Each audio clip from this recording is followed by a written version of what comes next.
Welcome back, everyone. Tonight's story really happened in Hong Kong, and it's one locals still whisper about. It began in the most ordinary place, an old underground parking garage where an IT manager named Chan Ka-ho returned every night after work. The walls were damp, the air reeked of rot and urine, and the silence was crushing. But one night, something was wrong. A soft female voice whispered a name that wasn't his. Stay until the end, because I'll reveal the chilling Cantonese belief about why some debts from past lives never die. Story 1. Chan Ka-ho and the Red Dress Vengeful Spirit. Chan Ka-ho was the kind of man you could find in any office. A wrinkled shirt from sitting too long in front of a monitor, wrist marked by his watch after hours of typing, eyes stinging from endless lines of code. His goal that night was painfully simple. Park the car, press the elevator button, take a hot shower, and collapse into bed. No big plans, no late appointments, just another ordinary evening after overtime. The underground garage of his apartment complex was old and neglected.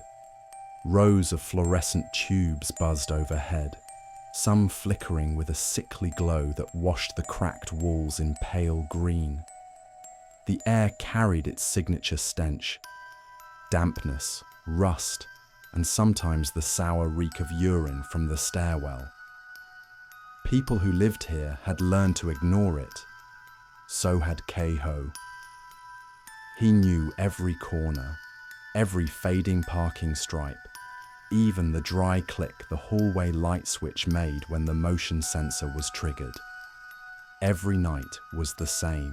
He drove down to the third floor, circled around to the far corner by the concrete pillar, a space few people used because it was narrow. Ka-ho preferred it that way. Fewer cars meant fewer scratches. He killed the engine, pulled the handbrake, and exhaled. His mind emptied like a log file after a system reset. To anyone else, this could have been your night. A silent, musty garage, footsteps echoing alone, a short walk from car to elevator. Ka-ho slung his bag, checked his wallet and phone, then pressed the lock. The car blinked twice, another mundane confirmation that life was normal.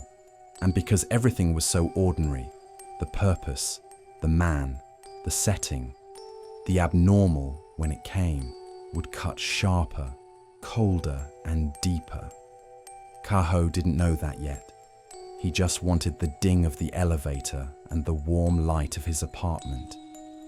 None of us, least of all Ka-ho, imagined that such a familiar garage could be the place where reality started to slide off track. But every haunting begins this way. Too ordinary for alarm, too familiar to resist.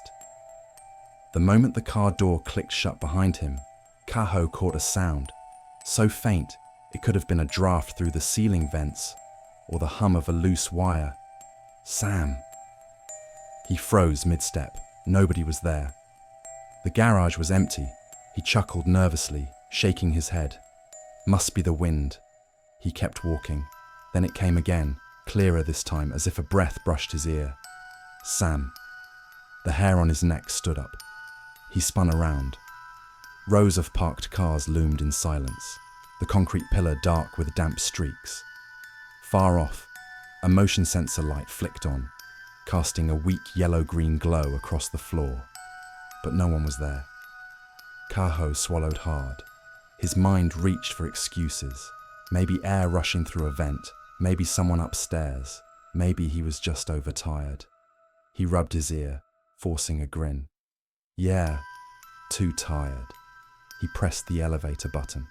The plastic circle glowed weak red.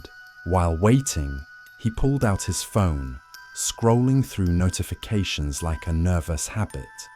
On the black screen's reflection, his face stared back, and for an instant, something crimson flickered behind him.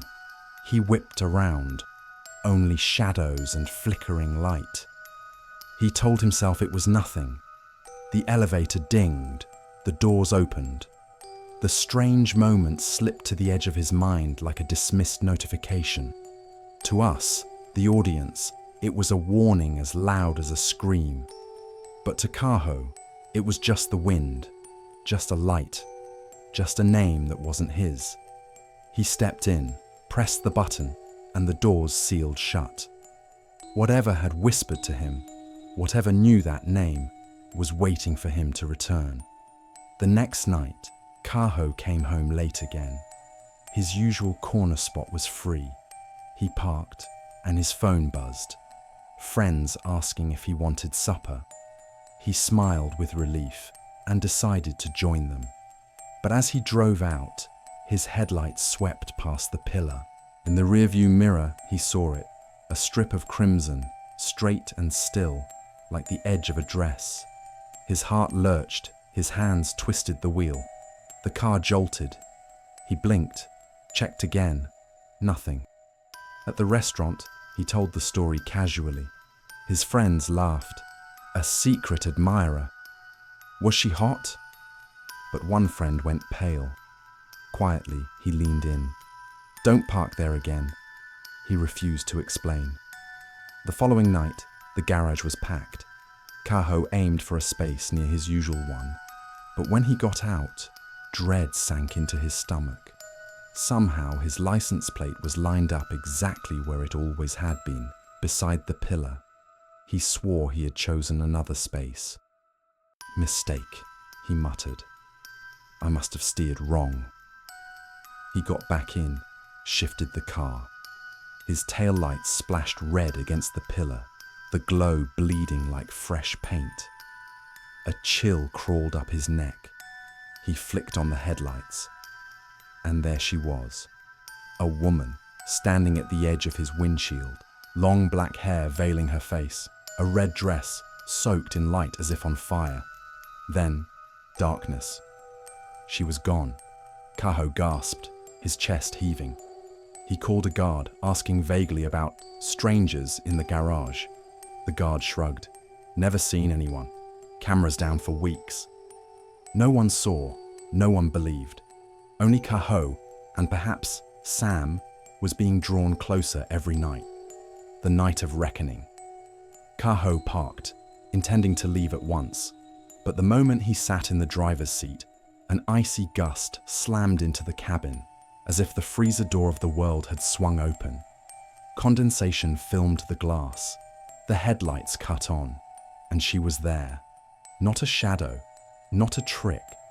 A woman, full and solid, standing before his car. A red dress dragging the concrete, black hair cascading like a curtain, pale hands hanging at her sides. No sound of footsteps, no breath. Only her voice, direct, invasive, inside his skull. Sam, you don't remember me. I died because of you. Come with me. Invisible hands crushed his throat, his airway sealed. His eyes bulged red with strain. He clawed at the air, fists pounding the wheel. His legs kicked against the pedals. The car shook, but the pressure only tightened. A wet rustling, like soaked fabric dragging, scraped against his window. The hem of her dress stirred, though the air was still. From beneath her hair, a sliver of white skin appeared, emotionless, terrifying.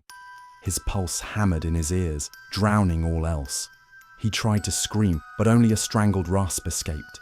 His vision bent, colors warping. In that moment, Kaho knew. He was dying. Then, another voice, calm, firm, male. Miss Chu, debts of the past life must remain in the past. The grip vanished. Kaho collapsed forward, sucking air like a man surfacing from deep water. Outside the car stood a man in a security guard's uniform. He leaned slightly, hands behind his back, gaze steady. Are you all right, sir? Kaho nodded weakly, sweat dripping, hands trembling. Don't park here again, the guard said evenly. You are the one she's been waiting for. She called you Sam. Who are you? How do you know this? Kaho stammered. The man only shook his head, eyes drifting toward the dark where the red dress had disappeared. Go. Kaho obeyed, flooring the accelerator, fleeing the garage as though chased by death itself. That night, he didn't go home.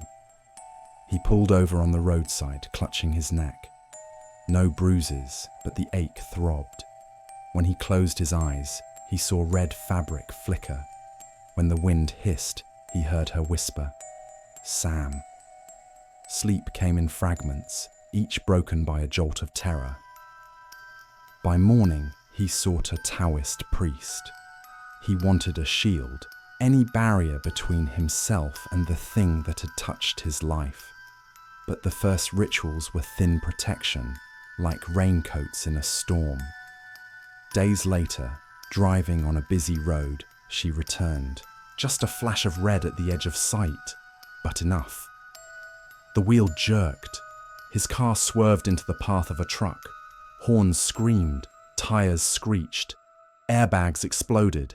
Kaho lived, trembling, as though scraped by the edge of a blade, alive, but only just. From that day, he feared the driver's seat. He sold his car. He took buses. He avoided the third floor. He avoided the second. And he avoided sleep, where red always waited. One night, a renowned Taoist master was brought to the garage. The air thickened with chanting. Incense smoke curled around the pillar where Kaho always parked. The priest's voice cut through. What is your name? Flames bent sideways. Smoke swirled. His lips murmured, almost in pity. Chu. Kaho shivered. That was what the guard had called her. Miss Chu. The master spoke as though reading from an invisible record. Decades ago, a woman named Chu loved a man deeply. They were betrothed, but he betrayed her, abandoned her when her honor was most fragile. Broken, humiliated, she chose death. Dressed in red, the color believed to chain resentment to the mortal world. Sam, the priest whispered, as if dredging a name from dark water. Perhaps that had been Kaho's soul in another lifetime. A ghost cannot see the new face. It recognizes the signature of the soul carried through lifetimes. The whispers, the dress, the parking spot that pulled him back, the choking grip. All the scattered clues now formed a grim mosaic. Unip, resentment karma, debts carried across lifetimes. Kaho remembered his friend's warning, don't park there again.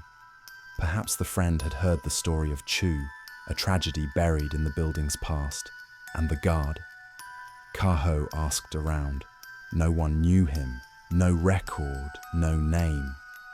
It was as if he had appeared only to speak one line and vanish. A witness, or perhaps a spirit protector. Just enough to save Kaho's life that night. What do you think really happened to Kaho that night in the parking garage? Was it just the exhaustion of a man working too many late shifts? Or was it something far older and darker, following him across lifetimes? In Cantonese folk belief, there is a concept called unip, resentment karma. It teaches that if you wrong someone deeply in a past life, through betrayal, abandonment, or even causing their death, the debt does not simply vanish. Instead, it lingers, and the injured soul may find you again in this life. These spirits are often restless, clinging to the mortal realm through pain and unfinished business. The red dress is not just a coincidence. In Chinese ghost lore, women who die wearing red are believed to become especially powerful and vengeful. Red binds their anger, making them stronger than ordinary ghosts, able to manifest, to touch, even to kill. That is why Miss Chu's appearance was so dangerous, and why Ka Ho's life was nearly cut short. As for the mysterious guard, was he truly human, or perhaps a benevolent spirit? In folk traditions, not all ghosts are vengeful. Some protect, some intervene at the exact moment they are needed, and then vanish without a trace. Story 2, Leung Chi-hin and the Ghost Elevator. This is based on real events in Hong Kong, on the full moon of Ghost Festival, a night when incense and burning paper wafted over the streets, and the living whispered prayers to ward off the dead. Leung Chi-hin, a finance employee, was no stranger to late nights. That evening, he left the office after midnight, briefcase in hand, fatigue weighing heavily on his shoulders. Nothing seemed out of the ordinary. Just the familiar steps through the deserted lobby, down to the underground garage where his car was waiting. But something was wrong. The elevator shuddered, paused between floors, and in the silence, a female voice began to sing, an old Cantonese ballad that no one sang anymore. A few minutes later, in his car, the radio turned on by itself, static filled the cabin, and the voice whispered through the speakers, "Stay until the end, because I'll reveal a terrifying belief that locals call guang, ghosts hitting walls." Hong Kong blazed with coils of incense and sheets of joss paper. Leung Chi-hin, a finance worker, left the office late, heading for his car in the underground garage. Chi-hin was not the type of man who believed in ghosts. He was a finance manager, a man of numbers, deadlines, and long hours that stretched well into the night. For years he had lived a routine life in Hong Kong. Mornings full of meetings, afternoons drowned in spreadsheets, and evenings that bled past midnight inside the sterile glow of his office. The supernatural to him was little more than folklore his grandmother muttered during festival season. He dismissed it all with the cool logic of someone too tired to imagine anything outside of work. That night began like so many others. Ghost Festival had arrived, but Chi-hin barely noticed. On the street below his office, families burned offerings of joss paper, sending gifts of money and clothes to the afterlife. Orange flames flickered in metal bins, smoke curling around lampposts and drifting into the humid summer night. He smelled it faintly as he left the building, a mingling of ash and incense that clung to his shirt.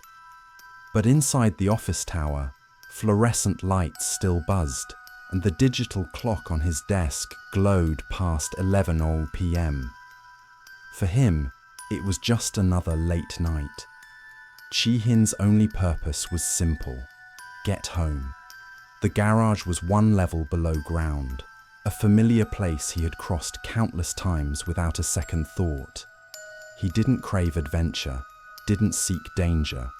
All he wanted was the comfort of his apartment, a quick shower, and the numb embrace of sleep before another day of endless work. His path was predictable: down the elevator, through the concrete garage, into his car, and onto the road. Nothing unusual, nothing threatening. The lobby was empty when he pressed the button for the elevator. The metallic doors slid open with a mechanical groan, and he stepped inside. It was the same dull cabin he had entered hundreds of times. Scratched panels, a faint smell of oil and dust, the buzzing of an old fluorescent bulb overhead. He leaned against the wall, loosened his tie, and let out a tired sigh. For a moment, he reflected on the world outside, the crackling of fires, the faint chanting of prayers from families kneeling on the pavement. It was Ghost Month, when the gates of the afterlife were said to open. But here, In the hollow belly of the city, all he felt was silence. Just him, his bag, and the dim light of the elevator. It could have been you in that space, an ordinary man in an ordinary building, the hum of machinery beneath your feet, the glowing button lit red, the subtle vibration as the elevator began to move. Nothing remarkable, nothing cinematic, just a normal, relatable moment in the most normal of environments. And that is why what happened next would be so terrifying. Because when horror intrudes upon routine, when it pierces the armor of habit, it feels inescapable. You don't prepare for it. You don't defend yourself against it. You simply walk into it, believing everything is safe, until it's not. The elevator doors slid together with a rubbery kiss, sealing Chi-hin in a metal box he knew too well to fear. He watched the panel light. G went dark. B1 glowed a dull red. The floor trembled the way old machines do, a small shiver he'd felt 100 times. He shifted his bag to his other shoulder, loosened his tie another inch, and let his head rest against the cool steel wall. A thin, almost polite jolt nudged the cabin. Then another, a barely there hiccup in the descent. He glanced up at the ceiling, those tired fluorescent tubes, the dusty vent grill, a hairline crack in the plastic diffuser that had annoyed him since spring. Old building, he told himself. It coughs sometimes. The red dot beside B1 flickered but did not change. He checked his phone out of habit. No messages. 2 bars of signal. Good enough. He was thinking about the leftover noodles in his fridge when he heard it. A thread of sound, so faint he could have mistaken it for the building's breath. A melody drifted across the top notes of the fluorescent buzz, minor, lilting, old. A woman's voice, thin as smoke. Chi-hin frowned. He lifted his head from the wall as if his skull had been the antenna catching it. The melody faded. He gave the cabin a long, annoyed look, the way you look at an appliance that started making a new noise. Interference, he thought. Some radio bleed. He raised his phone to check for Bluetooth, then snorted at himself. Bluetooth. In the elevator. From who? There was no one else around. The cabin shivered again, a little harder this time, like a shiver running up a spine. Chi-hin planted his feet wider. The floor indicator blinked, then froze. B1 burned steady for 4 seconds. 5. He drew a breath and pressed the door open button, just to test the panel, just to be doing something. The button clicked softly under his thumb. Nothing happened. Come on, he muttered. Don't do this tonight. The melody returned, clearer. It came from the corner behind him, the back left corner, where the seam of 2 metal panels met with a thin bead of cork, gone grey with age. The voice wasn't a speaker or a leak of sound from the shaft. It had no echo the way real noises did in that box. It simply was, as if it had always been there, and he had only now tuned the dial to hear it. He told himself it was a trick of fatigue. Ghost Festival meant people were singing outside. Old ballads, temple chants, sentimental songs elderly neighbours loved. Sound travelled in cities in strange ways. Maybe air ducts, maybe ventilation shafts, maybe somebody on the floor above with a radio, and the shaft was acting like a pipe organ. He lined up all the explanations like a neat column of numbers and felt better at once. Every cell in his body wanted an answer that did not require fear. The elevator lurched harder, a sudden thunk that made the ceiling light hiccup. The hum died, abruptly and completely. The cabin went graveyard still. The change in silence was so complete, it rang. Chi-hin looked at the panel. B1 had gone dark. No numbers, no glow. He pressed door open again. Pressed B1. Pressed G. The buttons depressed obediently, unhelpfully. He held alarm for 3 seconds, then 5. Static crackled from the intercom, the kind of raw, torn paper sound of a connection without a voice. He released the button, swallowed, and pressed it again.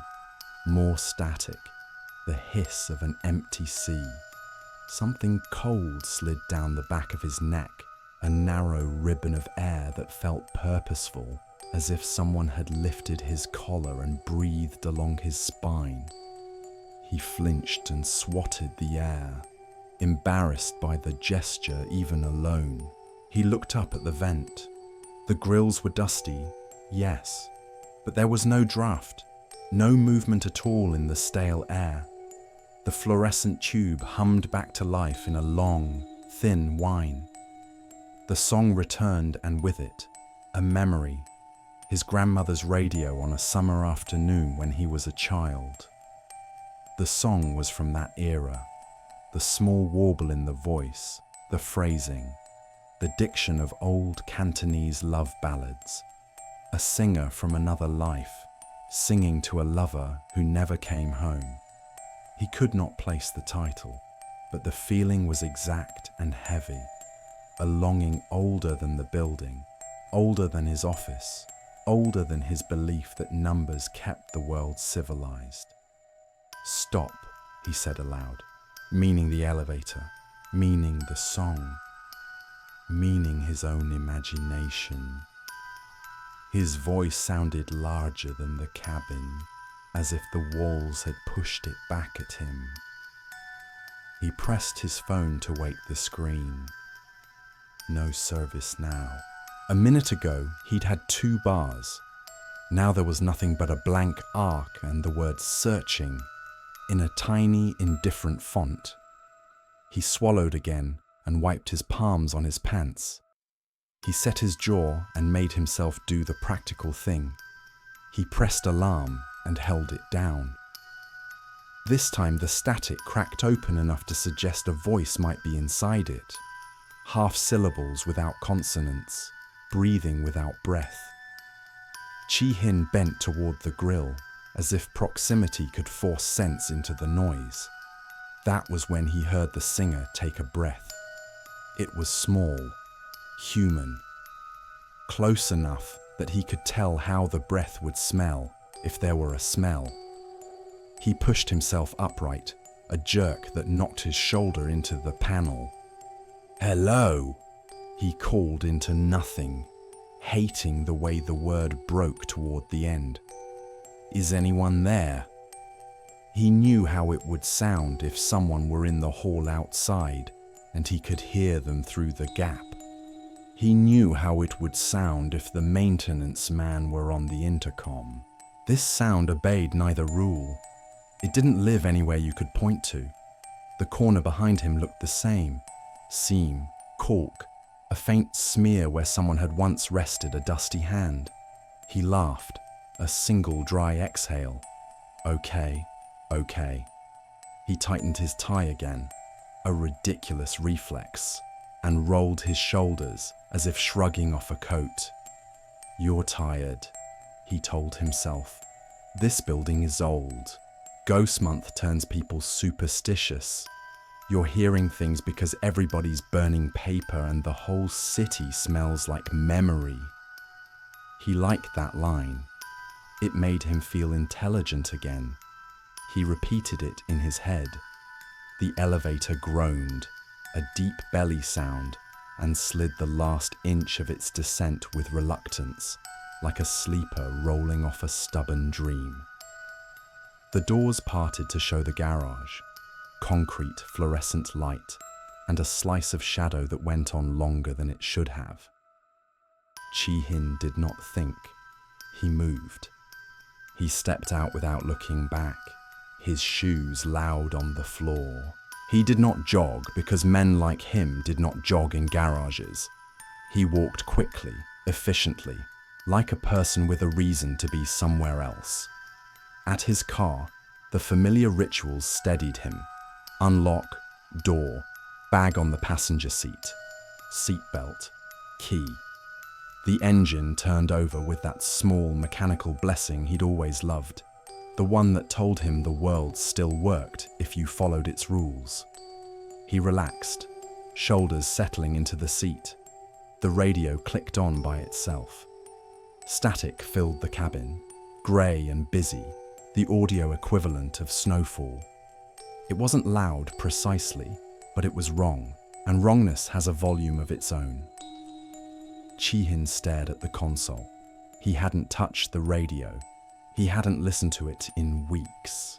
He preferred silence on late drives, the sound of tires on damp concrete, a kind of private white noise prayer.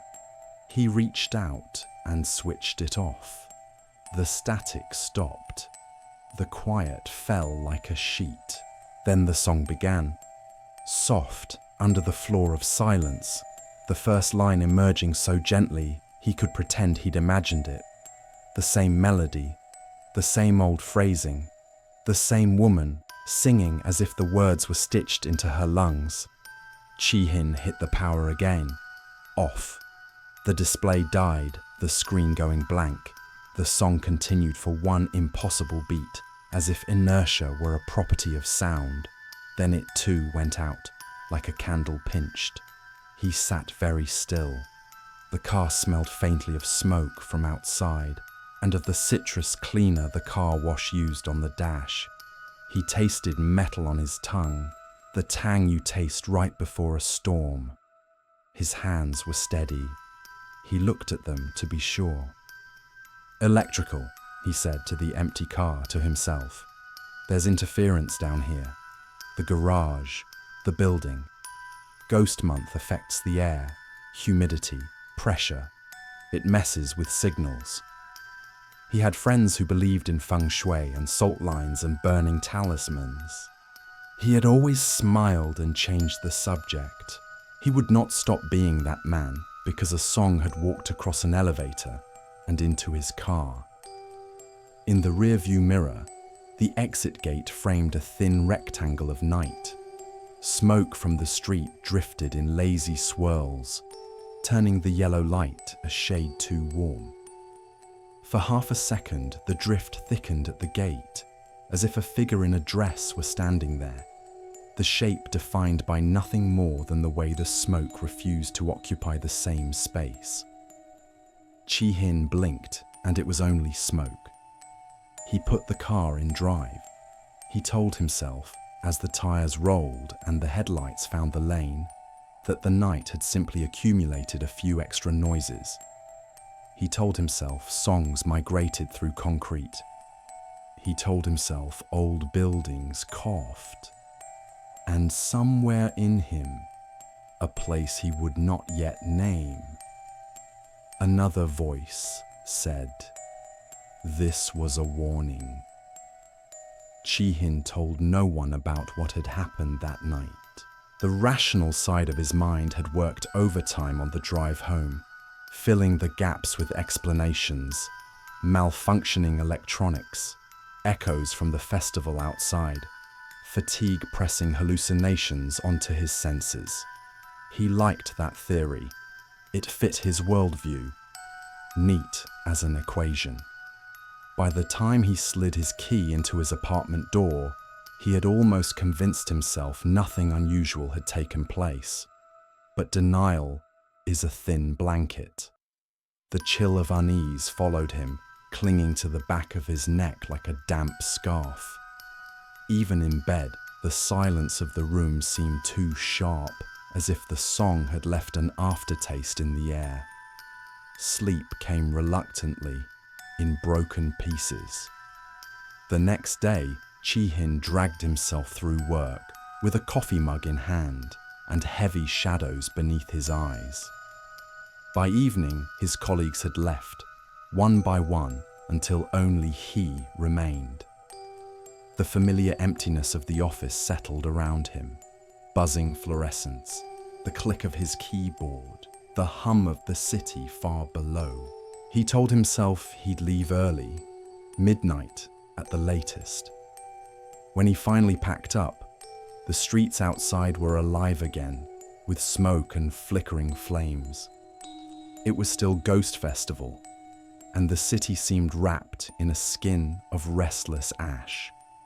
The faint scent of burning paper drifted through the revolving doors as he stepped out, and though he tried to ignore it, it threaded through his thoughts like a reminder. Inside the lobby, the elevator waited, metallic doors gleaming under pale light. He hesitated, not long enough to admit fear, but long enough to betray it to himself. Then he shook his head, muttered "ridiculous," and stepped inside. The cabin closed around him, same scratch panels, same tired hum. The descent began. Halfway down, the elevator shuddered, harder this time. Chi-hin braced against the wall, eyes on the glowing panel. The number flickered, then froze. The hum died. For a long stretched moment, there was only silence. Then the singing returned. It was louder now, clear enough that he could distinguish the words, though they belonged to an era when Cantonese lyrics bent toward poetry rather than conversation. A lament about waiting for someone who never came home. The voice was not broadcast. It was present. It was as though the singer stood inches away, her breath weaving into the stale air of the cabin. Chi-hin's pulse thundered. His thumb hovered over the alarm button, but what use was static again? He closed his eyes, forcing himself to breathe evenly. "It's sound bleed," he whispered. "Someone outside. Not here. Not here." But the air grew colder. Not the generic chill of old ventilation, but a deliberate finger-thin draft sliding down his back like recognition. The cabin jerked back to life, doors opening onto the garage. Chi-hin stepped out fast, almost stumbling in his haste. The garage greeted him with its familiar rot of concrete and rust. He walked quickly toward his car, every footstep echoing too loud, too long. He unlocked the car, slid inside, and locked the doors. Relief came in a breath, until the radio clicked on. Static poured from the speakers. Beneath it, the same melody wove its way into the cabin, quieter than before, but undeniably there. Chi-hin slammed the radio off. Silence. He exhaled, gripping the wheel. He put the car in drive, determined to leave this nightmare behind. The exit gate loomed ahead. As his headlights washed over it, his eyes flicked up to the rearview mirror. She was there.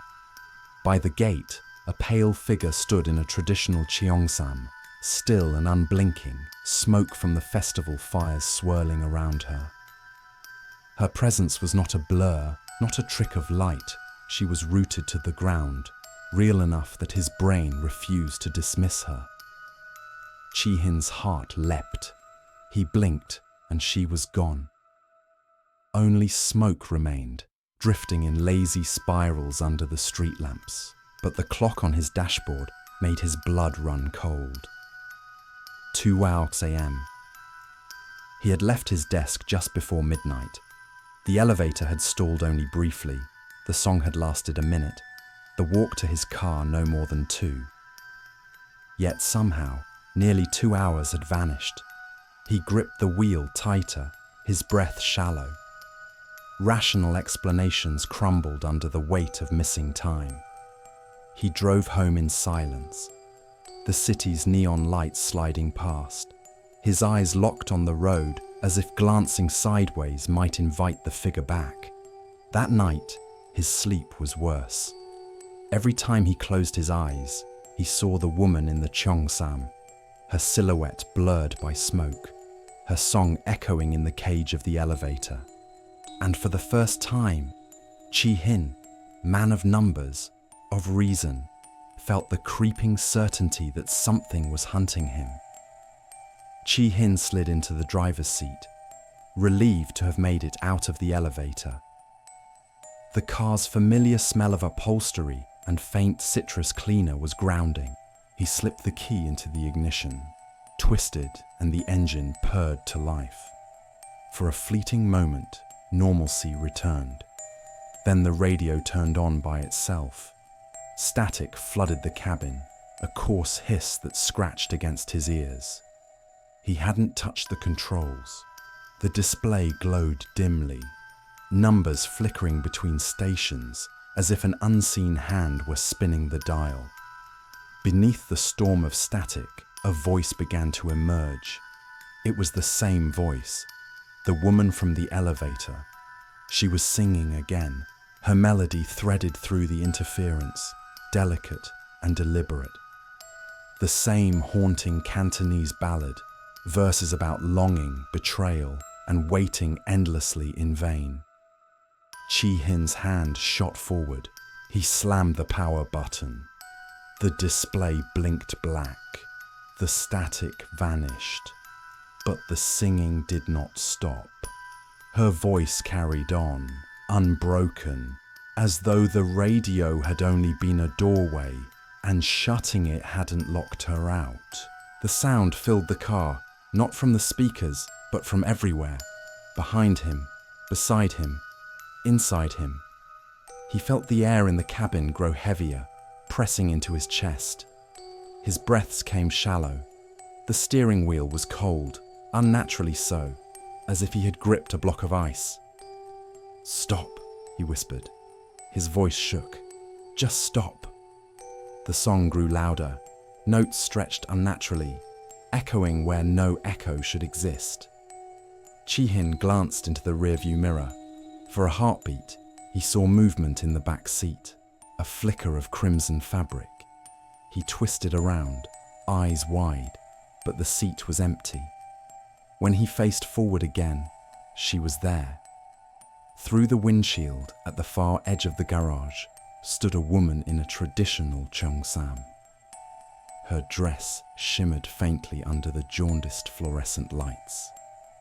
Her face was pale, unnaturally still, eyes dark hollows that seemed too deep, too endless. She didn't walk. She didn't sway. But the smoke drifting in from the street curled around her, as though pulled into her presence, outlining her form like invisible strings tethering her to the world. The song was no longer outside. It was inside the car, whispered directly into his ear. Chi-hin jammed the gear shift, tires screeching against the concrete. The car shot forward. He fixed his eyes on the exit, refusing to look at the mirror, refusing to glance sideways. But even as the wheels spun and the car lurched, the song followed, clinging to him like a shadow. Halfway to the exit, the lights overhead flickered. The garage plunged into brief darkness, long enough for Chi-hin to see her again, suddenly closer, at the edge of his headlights.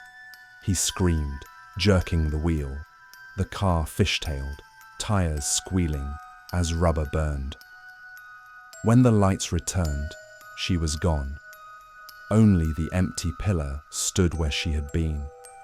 Heart hammering, he pressed harder on the accelerator. The gate yawned open, and the street came into view, empty but for the glowing embers of burned offerings along the curb.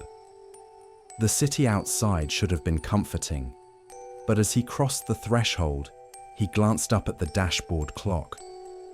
2 a.m. He froze. His hands clenched the wheel so tightly his knuckles whitened. He had left the office just before midnight. The elevator incident, the walk, the drive through the garage, it had taken no more than 15 minutes. Yet 2 whole hours had vanished. The realization nearly made him lose control again. His car swerved, bumping hard against the curb before straightening. The song ended as abruptly as it had begun. Silence returned to the cabin, thick and smothering. Chi-hin drove the rest of the way home with eyes fixed dead ahead, terrified that if he blinked, she would be waiting in the mirror. For the first time in his life, he understood what true helplessness felt like. Not the stress of deadlines or the exhaustion of overwork, but the suffocating certainty that something far beyond the rules of his world had reached for him and found him. The street outside was silent except for the hum of Chi-hin's car engine. He gripped the steering wheel, staring at the glowing digits on the dashboard. 2 a.m. At first he thought it was a glitch. Car clocks could drift. Sometimes they reset when the battery failed. But this was no malfunction. His wristwatch agreed. His phone, when he dug it out of his pocket with trembling hands, confirmed the same cruel truth. 2 hours had passed. Yet in his memory, everything was seamless. The elevator ride, the song, the flicker of the lights, the moment of terror when he saw her at the exit gate. It all added up to no more than 15-20 minutes, an ordinary measure of time. But the city had moved without him. Reality had left him behind. Chi-hin's first thought was that maybe he had blacked out. Stress, exhaustion. Something had pulled the plug on his awareness. But if he had collapsed in his car, slumped against the wheel, wouldn't he have noticed waking? His seatbelt hadn't shifted. The engine had been running smooth. No sign of interruption. No, it was worse than fainting. It was worse than dreaming. Something had taken him. He sat frozen in the driver's seat, the street outside empty, the air still thick with smoke from the festival fires. The world felt thinner now, like a film stretched too tight over something vast and waiting beneath. His hands shook as he pressed them to his face, trying to breathe, trying to anchor himself to the mundane rhythm of inhale and exhale. But memory wouldn't let him. The song echoed still in his head, not as music, but as presence. The way a scar keeps aching long after the wound should have healed. He kept glancing at the mirror, half certain her pale face would fill it, staring into him with those endless eyes. 2 hours. Gone, as if swallowed by the night. In the days that followed, Chi-hin couldn't shake it. Every clock he saw seemed to mock him. He caught himself checking the time obsessively, as though watching the numbers would prevent them from slipping away again. He timed his commutes, his showers, even his phone calls, desperate for proof that reality still flowed in a straight, predictable line. Yet unease gnawed at him. Sometimes when he blinked, he thought he felt a stutter in the flow of time, as if the world paused half a heartbeat, then resumed. At his desk, his computer would freeze for a fraction of a second. No spinning wheel, no error message, just a stilled moment. Was it only the software, or was it the same phenomenon reaching for him again? His colleagues noticed the change. He was jumpy, distracted, snapping at small mistakes. When someone asked if he was working late again that week, his response was too sharp. No, not anymore. He forced a laugh, but it came out brittle. Desperate for answers, Chi-hin searched online. Ghost stories, forums, urban legends. Most were nonsense, but one phrase kept appearing in Cantonese threads: zhuang gui, guang, or ghost hitting the wall. The phrase described more than just being trapped in a looping corridor or walking in circles in a forest. It meant being caught in an illusion cast by spirits, where time and space bent into something unrecognizable. Some survivors claimed they had lost hours, even entire nights, only to find themselves back where they started, dazed and drained. One post chilled him. If you hear singing, don't respond. The song is a net. Once you notice it, you're already caught. Chi-hin closed his laptop with a snap, heart pounding. The realization settled like lead in his stomach. He had been caught. The song had reached for him, dragged him into a pocket of unreality where time unraveled. He had been trapped between the floors of the living and the dead, and when he stumbled free, hours had already been devoured. That was why the clock read 2 a.m. That was why the woman in the qipao had been waiting at the gate. She wasn't simply haunting him. She had control over the very fabric of time, bending it to ensnare him, to pull him into her world. Sleep became impossible. Every time his eyelids grew heavy, he imagined waking not at dawn but days later, with no memory of what had been taken. The darkness behind his eyes became a threat, a second elevator with no exit. He drank too much coffee, paced his apartment, stared at his clocks until his vision blurred, and still, he felt her near. Once, late at night, he swore he heard faint static from his bedroom radio, though it had been unplugged for years. Another time, in the mirrored doors of his closet, he caught a smear of crimson in the reflection, a ripple that vanished when he spun around. Every reminder, every intrusion whispered the same message. The vanished hours were not a mistake. They were a gift. Next time, she won't give them back. Chi-hin avoided the garage. He avoided late nights. He left the office before dark, ignoring the strange looks from colleagues. But deep down, he knew the truth. The woman in the qipao had marked him. It wasn't the building, it wasn't the elevator, it wasn't even the radio. It was him. She had chosen him. And missing time was only the beginning. So what do you think really happened to Chang Ka-ho and Leung Chi-hin? Were they just exhausted men seeing things late at night? Or did they stumble into something far older, carried by the weight of folklore and belief? Ka-ho's haunting ties back to the Cantonese concept of yunip, or resentment karma. In this belief, the soul carries debts across lifetimes. If you wrong someone deeply in a past life, through betrayal, abandonment, or even death, that spirit may find you again. Miss Chu, appearing in her red dress, wasn't seeing Ka-ho as he is now. She saw Sam, the man from another life who had caused her ruin. And in Chinese tradition, women who die wearing red are believed to return as the most dangerous kind of ghosts. Vengeful, bound to this world until their grievance is satisfied. Chi-hin's experience reveals another chilling belief. Guang, or ghost hitting the wall. This is when a spirit traps you in a loop of space or time. You may think you've lost only minutes, but in reality, hours are gone.